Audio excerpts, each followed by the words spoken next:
విస్తరణ, క్రీడా శిక్షణ, గృహ నిర్మాణం, వినికిడి లోపం ఉన్న వారికి ప్రత్యేక డిగ్రీ కళాశాల మరియు దివ్యాంగుల భవనాలు వంటి ప్రధాన అంశాలు ఉన్నాయి. 2026-27 సంవత్సరానికి నేను ఈ కేటాయింపులను ప్రతిపాదిస్తున్నా. ఎస్సీ కాంపోనెంట్ కోసం 20,644 కోట్లు, ఎస్టీ కాంపోనెంట్ కోసం 9,190 కోట్లు, బీసీ కాంపోనెంట్ కోసం 51,021 కోట్లు, మైనార్టీ వర్గాల సంక్షేమం కోసం 6,090 కోట్లు, మహిళలు మరియు వికలాంగులు మరియు సీనియర్ సిటిజన్ల సంక్షేమం కోసం 4,582 కోట్లు కేటాయించడం జరిగింది. ప్రతిపాదిస్తున్నాం. ఉద్యోగుల సంక్షేమం, ఉద్యోగ సంఘాల నుంచి సలహాలు సూచనలు కోరిన తర్వాత ఉద్యోగుల భవిష్యత్తు నిధి మరియు పెన్షన్ ప్రక్రియలను సజావుగా మరియు కాగితరహితంగా చేస్తున్నాం.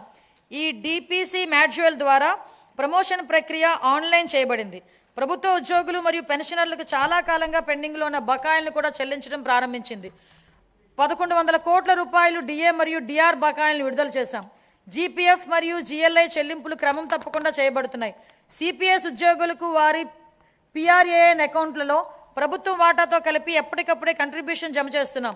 మహిళా ఉద్యోగులకు వాళ్ళ వృత్తి మరియు వ్యక్తిగత జీవితాల్లో సమతుల్యను పెంపొందించే దిశగా సర్వీసులో ఎప్పుడైనా పిల్లల సంరక్షణ సెలవును పొందేందుకు వీలుగా పిల్లల వయోపరిమితిని తొలగించాం. ఉద్యోగి ప్రమాదవశాత్తు మరణించిన సందర్భంలో ప్రభుత్వ నిబంధనలకు మించి వారికి బీమా ప్రయోజనం అందించడానికి రాష్ట్ర ప్రభుత్వం జీతం ప్యాకేజ్ కింద మా ప్రభుత్వం బ్యాంకులతో ఒప్పందం కుదుర్చుకుంది.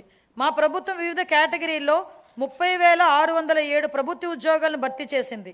గత ప్రభుత్వ హయాంలో బకాయిలు చెల్లించిన కారణంగా ఆరోగ్య వ్యవస్థలు ఇబ్బందులు ఎదుర్కొన్నాయి.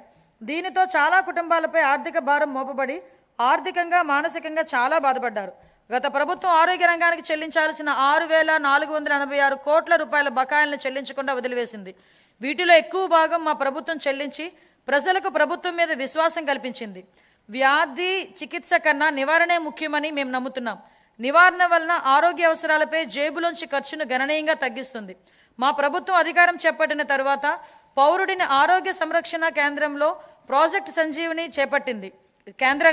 ప్రాజెక్ట్ సంజీవిని చేపట్టింది. కుప్పంలో సిటిజన్ హెల్త్ స్క్రీనింగ్ పైలట్ కింద 41 రోగ నిర్ధారణ పరీక్షలను కవర్ చేసి 63,867 మంది వ్యక్తులను పరీక్షించింది.